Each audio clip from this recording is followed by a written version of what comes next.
I wanted to record a bite-sized episode about something that I've been thinking about and it's been coming up a lot. Something that I really just want to drive home for you, and it's about building wealth outside of the gym. A lot of gym owners, they make the mistake of thinking that they're just going to put everything into their business, and then one day they're going to sell their business for millions of dollars and they're going to ride off into the sunset. While I think it's great to build a business that's scalable and sellable, and maybe that's a significant part of your wealth building journey. In fact, that was the case for me. I built the gym and sold it, and that was definitely part of my overall picture. But I want to encourage you not to put all your eggs into your gym basket. I want to encourage you to build wealth outside the gym. And so many think that they just have to keep grinding harder, keep making more money, getting more clients. And I'll tell you, I want to be careful as I share some of these anecdotes, because I don't necessarily have permission from people, but I'm thinking of several gym owners. On one hand, I've had, if you could believe this, I can promise you that I'm telling you the truth. I have to kind of not share the details, but I can promise you that I have worked with clients. You ready for this? Making over, and I'm talking about in income, right? I'm not talking about in their gym revenue, right? Making over $500,000 in income, right? That's like on their tax return, that are completely broke, and they are stressed out because, again, we have this idea that we just need to make more money and everything is going to go okay for us, but it's not the case. Making more money is important. It is part of the deal, but it will not solve all of the problems, especially when it comes to building wealth and building financial freedom. That's just one example. I have other examples of people making definitely over six figures, but $200,000 to $300,000 in income and still being completely broke. And I've seen the opposite as well. I've seen many gym owners that I've worked with making a steady six figures, 120,000, 160,000, 180,000, maybe even 75, 80,000, depending on all of their circumstances, even less. I mean, I had one guy that was single, and he was probably making like the average annual income. Let's call it like $50,000 or $60,000, and he was slowly building wealth and building freedom. I would argue that he had more freedom than some of those other ones that I mentioned, and the reason for that is that there's no system to it.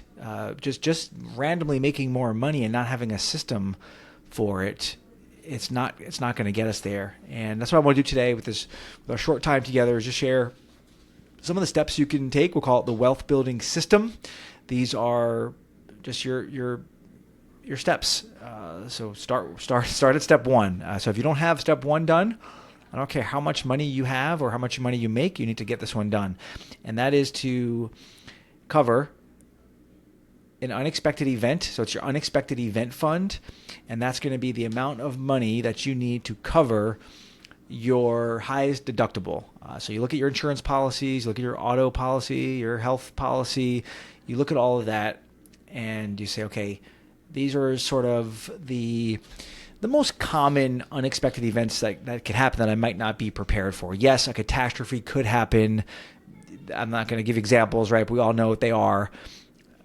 And yes, we do want to be prepared for those at some point. But for now, it's the things that are a little more likely to happen. We want to get that as soon as possible. Depending on your plans, it might be $1,000, it might be $2,000, somewhere around there. Don't make the mistake of skipping steps, because when you skip steps, you might be okay for a little while, but it's eventually going to catch up to you. Because if you look at your life in the span of 5-10 years, stuff happens. We all know that. So we want to be prepared for those things. So make sure you have that. You set it aside.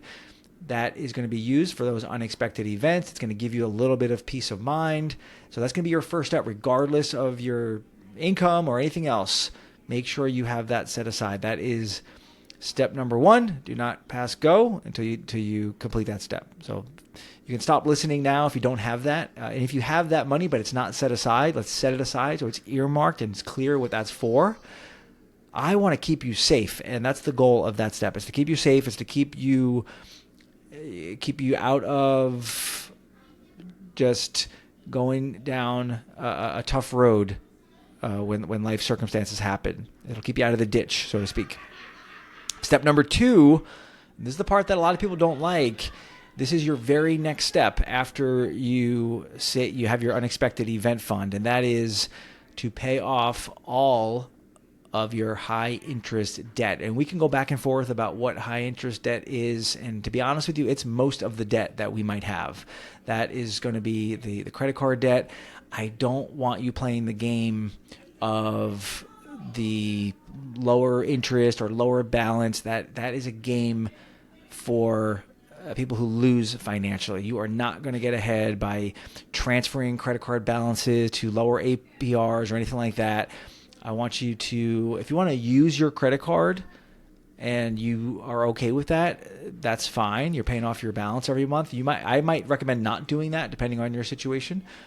But if you have a balance, no good. Even if it's low interest, even if it's 12 months interest free, don't play that game because it's setting you up for failure. I want you to pay off all high interest debt. And the reason for that is, you might have heard Albert Einstein called compound interest the eighth wonder of the world. What is compound interest? Essentially, it's your money earning interest. So if I have $100, my calculator here, I don't really need it because we use simple math, but $100 and we add 10% to that, we made $10, right? So we have $110. But what compound interest does is now you're not just making 10% on that $100 again, but you're making the 10% interest on the $110. And when you're dealing with $100, it's not so much, right? It's only $10. But when you're dealing with $1 million, let's say, now your 10% just got you $100,000, which is way more than the average income that people make. That's why he called it the eighth wonder of the world, because at some point, you might call it a boiling point, but that compound interest picks up so fast that it is like a rocket ship, and you won't believe how much money your money will make. So I want you to get to that point as soon as possible, but you don't want to go there too fast, because if you have high interest debt, you're essentially gaining the benefit of the eighth wonder of the world, as it's been said, in reverse, right? You're paying that.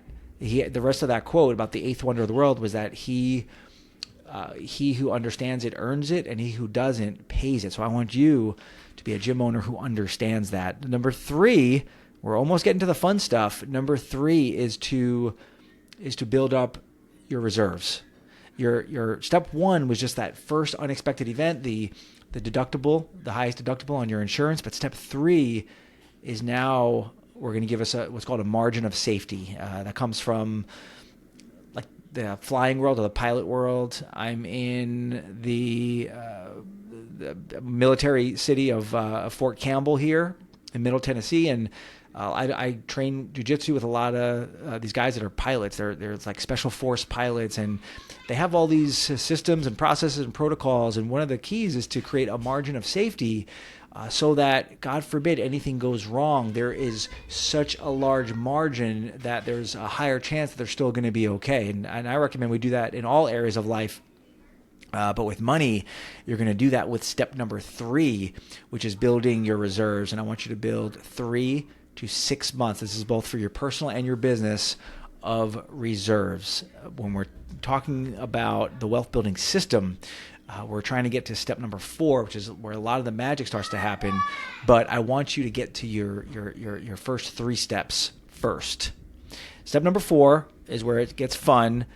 You are going to fund a Roth IRA. The Roth IRA is money that you are investing where you have already paid taxes. So it's post-tax investing. And the reason why I want you to do that is because the magic of the Roth is that it grows tax-free for a very long time. It can grow to your retirement. It can even grow beyond that. It can even grow beyond your passing. If that's something that you'd want to do, that's going to be your next step. The limits change every year on how much it is, and that's because the government knows how powerful it is, so they limit how much you can put into your Roth, but you want to try to get to that limit as soon as possible. Maxing out that Roth IRA. You can invest it all at once. You have to get it in there by April 15th of the following year. So right now I'm recording this on May 15th, and you can no longer contribute for 2025 because we're after April 15th, but you can contribute for 2026, and you could do that up through April 15th of 2027. Wow, that sounds weird to say 2027, but that's the deal there. So that'd be a great, if you can get to that point, you're gonna start really start cooking with oil there. Step number 5 is we're gonna keep the party going, because a lot of magic can happen if you do nothing but max out your Roth. But we're going to take it a step further, because let's face it, things are expensive. Our daughter, we're so grateful. She turned 1 year old just 2 days ago. And yeah, we want to make a nice little celebration, because she's going to remember all this stuff, right? She's going to remember back when she had that beautiful balloon at 1 year old. The balloon, guess how much it was? It was $11. $11 for a darn balloon. Man, you think about like how expensive things are, right? We want to do things and have experiences and do stuff for our children if we have them. It's not cheap. So we need to really get ahead of this stuff and start today, not keep putting it off, because the best time to start is yesterday, and today's the second best time. So step number 5 is you're going to continue going with your investing, and you're going to get up to 20% of your take-home pay, which is a whole nother story and another episode. You can look for those episodes on how to pay yourself if you're not clear on that.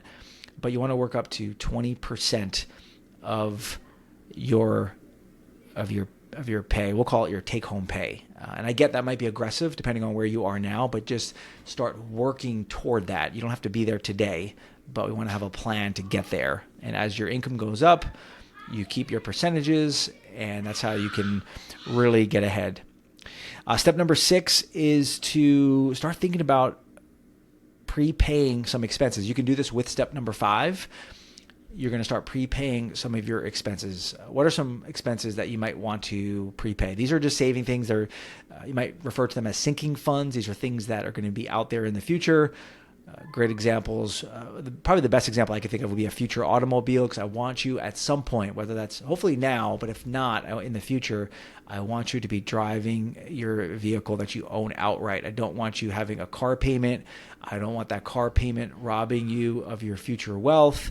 I'm not saying car payments are terrible and evil, but I want you to start prepaying for things so that you can get your money working for you. Even if it's not the full thing, at least it's part of it. It could be house projects, could be vacations, essentially anything that you need to pay for in the future, rather than even thinking about borrowing for that. I want you to pay it outright. Example for us is we have 5 kiddos, and our oldest has gotten her braces. She's about to get them off, which is super exciting. For those of you who have kids in that age, braces are not cheap. It was about $6,000, and we want to make sure that we have that amount if the other kids need it. So we might start a prepay account for some of those things, so that we'll have them when the time is ready. Step number 7, these can be done together, right? So you can do your investing and your prepaying in the same step, as well as this one, which is to knock out any lower interest debt. And I think a lot of times we underestimate like the debt interest, right? Even like student loans can be pretty high interest. And I'm not going to get too into the weeds of what's high, what's low. For now, you could just use your judgment and say, yeah, if it's credit cards, it's most likely high. If it's student loans, depending on your age and what that looks like, that might be something that you want to consider as high interest. I would err on that side because I want you to free up your cash as much as possible. Car notes almost certainly are going to be high interest in this case. So you want to start paying that stuff off. And ultimately, I want you to pay off your house as well. It might sound crazy if you're on step one, but yeah, if I could be honest, I was on 15 years ago. I was on step one. I didn't have that first unexpected event fund, and you get there. You do one step at a time, and you get there. And ultimately, we've got through all the steps. I don't share this all the time because it's not really about me, but we're able to pay off our home in my early 40s. My wife was still in her 30s, and it's a wonderful thing because that's going to be one of your highest expenses. And if you could use that for other things, you could give more, you can use it for other opportunities, you could save more and invest more. I mean, there's so much you can do with that, right? Think about what you could do if you didn't have a mortgage payment. And again, that might sound, it did to me too. It sounded like we'll never get out of this. We had a expensive house on Long Island, and I thought we could never get out of it. And no, I did not do it by making millions and millions of dollars. Worked hard and grew my business, yes, but it's something that anybody could do. But I want you to get there at step 7. Step number 8 is just really, you could do step 8 throughout the other steps as well. But at this point, you're really, I say, live the dream. At this point, you're really looking to build wealth, maybe change your family legacy. Maybe if that's something you want, maybe you're looking to leave money for the future generations. You're being extra generous. You can do cool stuff. You can go out to a restaurant. You could do this at any point as well, but you could just be a little more intentional at this point.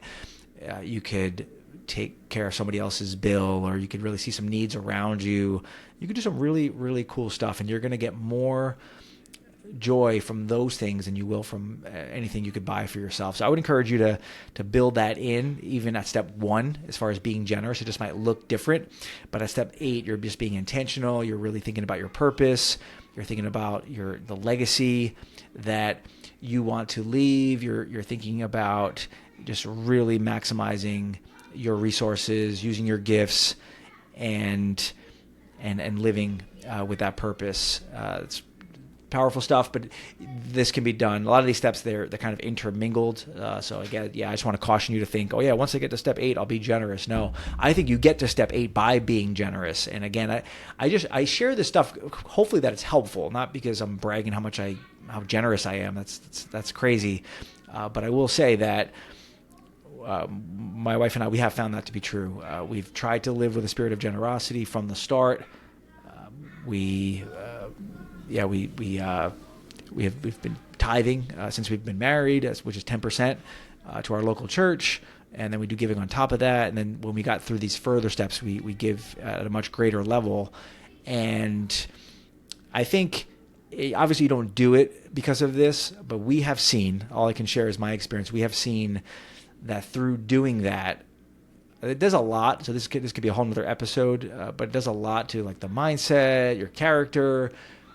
It kind of makes you be more other-centered. And again, I'm certainly not perfect, but I think when you have that kind of spirit of generosity, you end up getting things in return. And again, it's not because of that, but I think people generally like to be around people that have that attitude, and you tend to be happier, and because you can see how all those things can relate to some other benefits.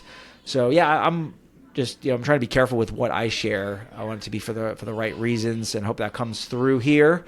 And if you have any questions about any of this stuff, feel free to reach out. And hopefully this episode was really helpful for you in sort of breaking it down into some different steps that you can actually take. And I shared sort of the contrast of some of the people that I've either talked to or worked with. The ones I shared were actually people that I've worked with, making hundreds of thousands of dollars and still not getting ahead financially. So don't make that mistake of thinking that you have to be at a certain level of income.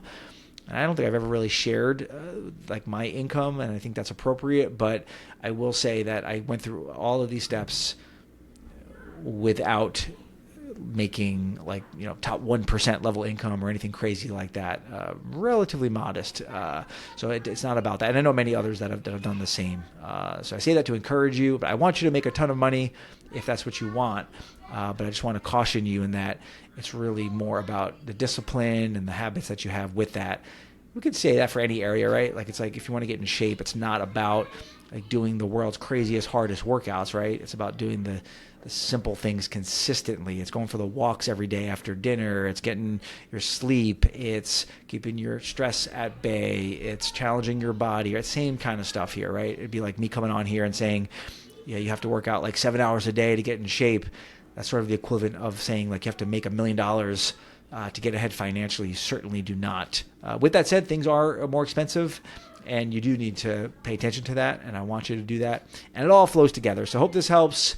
Let me know what questions you have. This is sort of just the scratching the surface on the steps on the 8-week financial freedom course. We're going to go through so much more, not just these steps, but so much more in terms of the mindsets, the systems, and the exact coaching and accountability and support you need to get from wherever it is that you are, whether that's you're trying to get out of debt or you're trying to build your savings or you're trying to get into investing, to where you want to be, which I'm assuming is somewhere that you feel safe financially, somewhere where you feel like you can sleep at night and you're on the right track, you're feeling confident with where your dollars are going, and ultimately you can build in the freedom so you can do what you want, when you want, and how you want. We'd love to have you with that. We're only taking a small group, and I'm so excited. So check out the link in the show notes, and you could either just register for that if spots are available, or you can reach out and let me know you're interested, and we'll see what the next steps might be. Thanks so much. Until next time, you're listening to the Your Fitness Money Coach podcast.